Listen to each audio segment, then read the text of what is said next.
Hi there. Welcome to Tech Talk Weekly. I'm Bob from Creation Station. This is our weekly show where we give you 2 to 3 cool tech stories in the news, some fun library fact, and send you on your way in 15 to 20 minutes.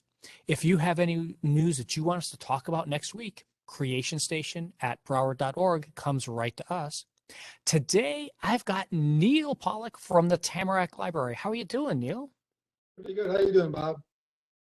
Things are going pretty well around here. Tamarack's recovering out there nicely, I'm guessing. Yes. How's the school? You guys are right next to a school too, so how's that going for you? That's to about about 3 schools there within walking distance. Kids are slowly coming back. I mean, it's not as crazy as it used to be, but it is picking up, which is very nice to see the kids coming back and using them. Good, good. We're seeing more coming with their families though on the weekends or after school, but it's nice to see them coming in by themselves after school as well. Yeah, it's a good thing. Yeah, Remember, all the libraries are slowly picking up, kind of thing. It's been which is nice. an interesting time as we recover. Yes. We've got some fun stories here. This one that we're going to start with today it's a really obvious one in a way. I hope most people understand. So how your muscles work. So when you're doing exercising and doing stuff like that, you actually get micro tears in your muscles as you're doing lifting weights or running or bicycling or doing whatever you're doing.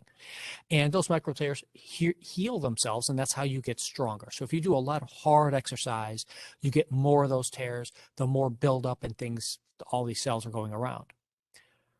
Well, I'm always fascinated by these things. We've got these new microscopic cameras and stuff where now they have seen it. I've got the picture there, the actual nuclei for the cells going in to fix these little tears, those little purple blobs there.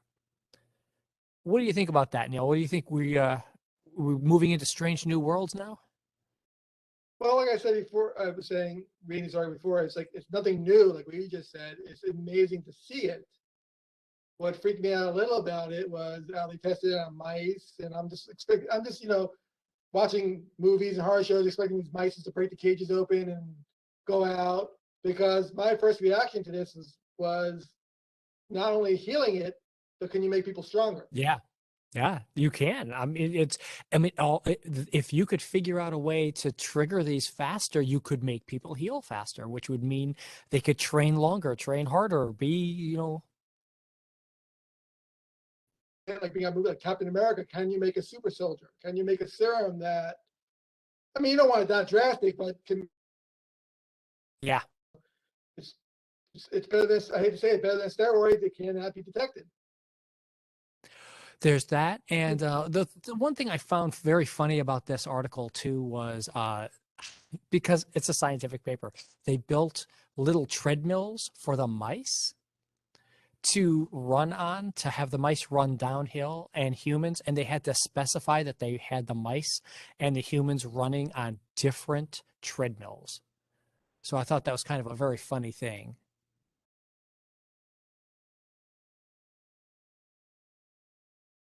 Lost you for a minute. I was trying to reconnect my audio. Can you hear me now? Yep. Okay, it's better now. You were chopping in and out for a second. Yeah, no worries on that one. In fact, but yeah, with that whole idea there of building someone up and just imagine, like you said, just like in the movies where if we can rebuild someone, if you can just train someone to really work that hard on everything, that would be pretty crazy to be able to get us going into that. And I this mean, is seeing these people muscle fiber things, that's just awesome. and seeing people be able to recover quicker from this Yeah. could only be beneficial for everybody, to be honest. So, And if you can do this without drugs, right. There now you we're go. going to get into the whole This is all Olympics natural. and oh man.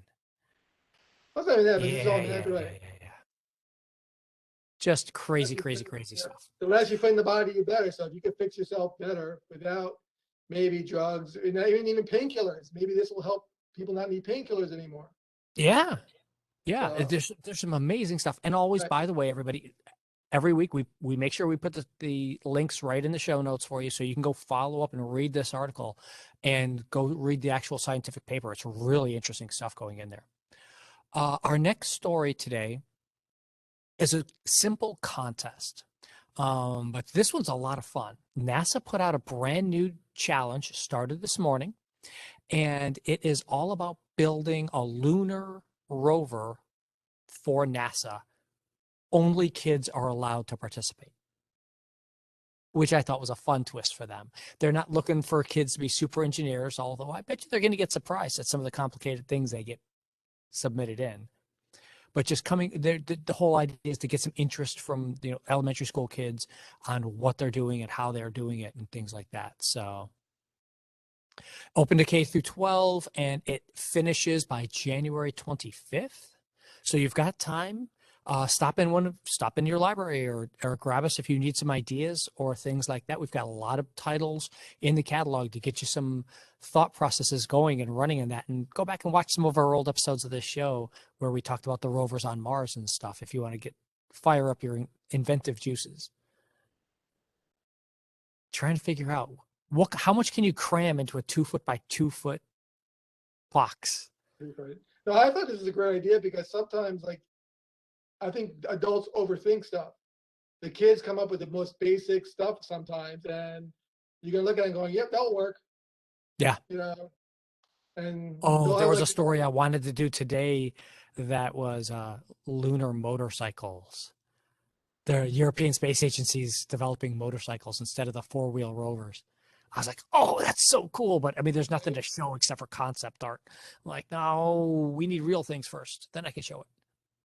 yeah, that would be interesting. Yeah, I would like to see the result of this if they show like the winners. That would be Yeah. very interesting what the kids come up with. I agree with you on that. Oh, yeah. The kids are good. Oh, they definitely will do that. They've got prize packs and everything for them. So it'll be really a fun thing to see.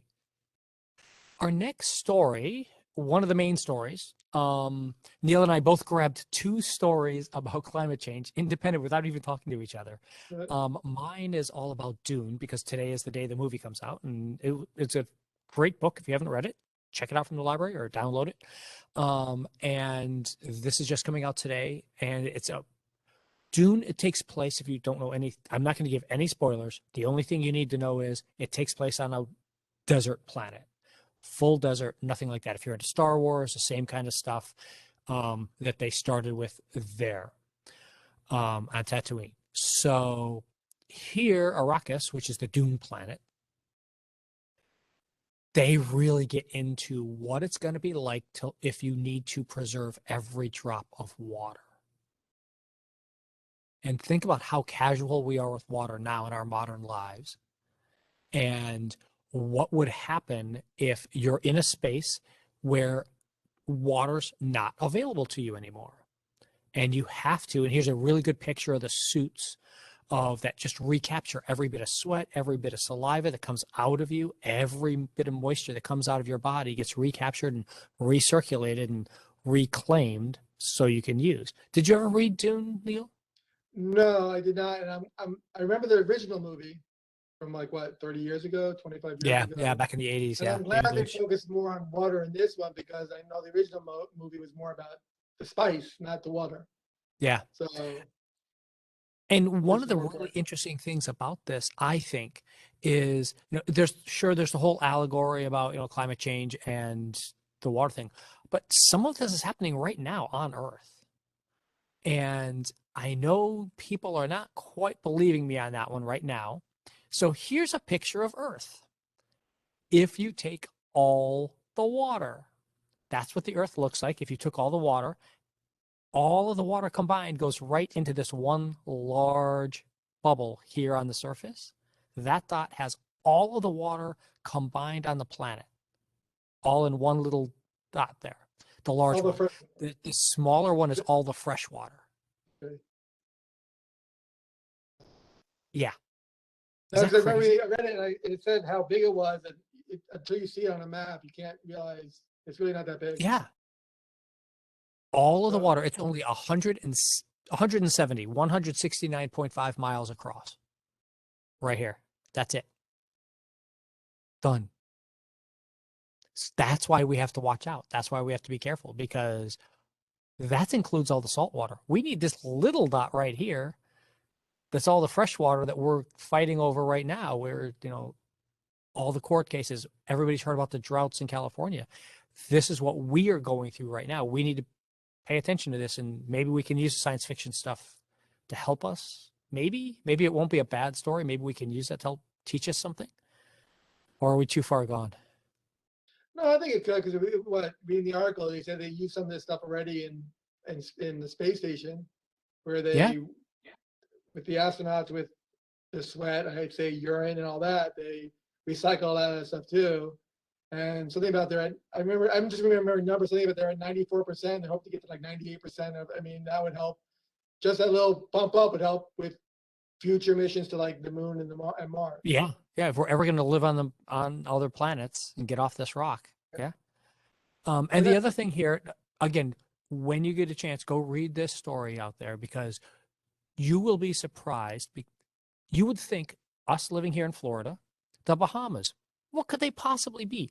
They are one of the most critically extreme water stressed places on the planet because they have almost no fresh water. It's all salt water. So it's just crazy. And you'll look at the Mediterranean here, the entire Mediterranean basin is also an extreme. So we all need to just take a breath, think about it, and move on. And speaking of taking a breath, that was a nice segue. I didn't even plan it that way. there you That's, go. that's pretty cool, huh? Neil, you brought this story here, which is just amazing. So you fill us in on this one. You take the lead. But the story was about, I was reading this, like when Bob asked me to join him, I was trying to look for different things to talk about. And this one was interesting to me. It was just about this, I don't even want to call it, these buildings that were supposed to suck the carbon dioxide out of the air, and I guess replace it with the oxygen. And it was supposed to help with climate change and global warming. The concerns, I'll be honest, I'll tell you the concerns I have after reading the article. I mean, it sounds interesting if it works, but Hmm. they're saying that that one building right there you were showing does enough that if you just planted 500 trees, that will do the same. And if you look at all that land right there, I'm thinking you can get 500 trees on that land, Yeah, probably that's more. one of the But that's one of the issues that we always come up with is and that then the how other much. issue I saw, the other issue that kind of scared me about this one a little was if you go through it down, it shows that they suck. How it tells you how to do it, and they suck the carbon dioxide out of the air, burn it to I guess separate it, and then they pump the carbon dioxide into the soil. That right there, Yeah. it shows you do that. And I'm just trying to figure out what the long-term effects, if any, of pumping all that carbon dioxide into the soil. Well, basically what happens is you're putting the carbon back in underground where it came from because this is all stuff we dug up True, but there. could it mess up the soil anyway? Could it Oh kill yeah. Oh, plants? Could it definitely. kill? If you don't, 100%, if you just like try to throw it out, a really Right, good example on that is oil. You know, the big oil spill that just happened out there in right, California. Oil is a naturally occurring substance. If you just let it sit there on the surface, eventually it'll dissipate and break down and go away. It's a mess. We don't like it. We don't like no, that idea of it. But oil is a naturally occurring substance, true, just like carbon dioxide is. It's in the wrong ways, in the wrong forms. wrong Humans way. just do not either can't survive and just definitely don't like it in what we're dealing with. And like you said, just planting trees. Yeah, it makes a lot of sense to plant a whole bunch of trees instead. But part of the problem is how long does it take for those trees to grow up? I'll be honest. And I how was many talking are to a we already cutting down that we have to replace also? So it's who's going to give up that land? We talked about that last week on the show. Which condo are you going to tell, no, you can't have your condo because we need to plant trees there? I agree. Like I said, if this works out, I mean, it really isn't that big of a building. You could put Yeah. right that building. You can't put 500 trees of how many buildings that would take. So if in that land, if they built more of those buildings, yes, eventually that will take up. Could probably do more than the trees if it Yeah. works. So yeah, And by the way, one of the reasons for people who are like, well, why aren't they doing this here in the United States?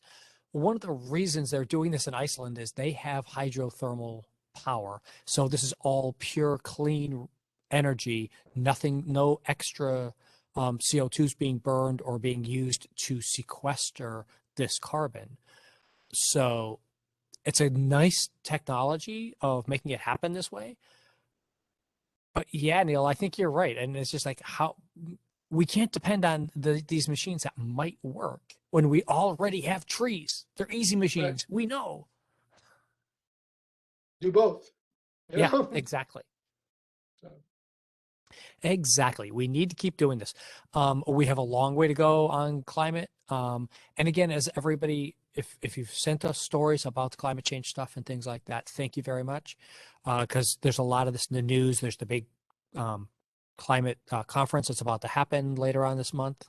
So these stories are going to pop up in everybody's feeds over the course of the next couple of weeks, and hopefully we'll get some good news also, and not just gloom and doom and everything's going to die. So I'm really kind of happy that Neil was able to bring us one here that might just work to save us. So there you thank go. you on that one, sir. No problem. So our cool library thing, I want to point out to everybody that next Tuesday is our Creation Station monthly program. The last Tuesday of every month. This month for October is going to be dance. And then we have a special Vet Fest edition in November dealing with veterans. So please tune into those two. They're the last Tuesday of the month for those. Let me bring this part down. Thank you again, Sir Neil. That was really fun. You're just right on top of things with this. We're gonna keep I this did a going. little planning. I don't want to sound totally like that. You know, you sent me, I looked at some of these beforehand, I'll be honest, and I wanted to say, Oh no, read them up. that was great. They were No, no, no, interesting. no. You did, like I said, just because they were very interested when you first of all mentioned Dune, granted, never read the book, loved the movie, and I was planning on seeing the new movie, so that caught my eye right there. Yeah. And then with the kids programs was very, I Yeah, wish and I I was in think high that that's one of school. those good things. And if we can, using fiction, using all these things to bring these ideas to people's mind, and hopefully they'll see, well, wait, we don't want to go to that full whole desert planet thing. Let's fix some things now before we get there. Right. You got anything going on out of Tamarack coming up here? No, not really. I mean, we're just trying to get back to getting better and getting back to what we talk about normal, but it's not really normal. It's gonna take a little effort, but I think we're doing well. Good, good, good, I good. can't really think of anything else major Yeah, on. I mean, I do. I keep saying that, we're not going back to normal. We're going to build to better, and libraries are going to right, help you get there. That's what I keep that's what telling we're people. for. Come into your Yeah, library and come see us, folks. This is what you really want to do, what you really want to be part of. Well, that was another. Oh, man, we just raced through those stories. That is amazing how we almost pulled it off perfectly on timing too, Neil. Thank you so much for that. yeah. And for everybody out there, if you've got your own favorite librarian or library that you want to see featured here, Creation Station at Broward.org comes right to me, and we'll see you next week. Stay safe.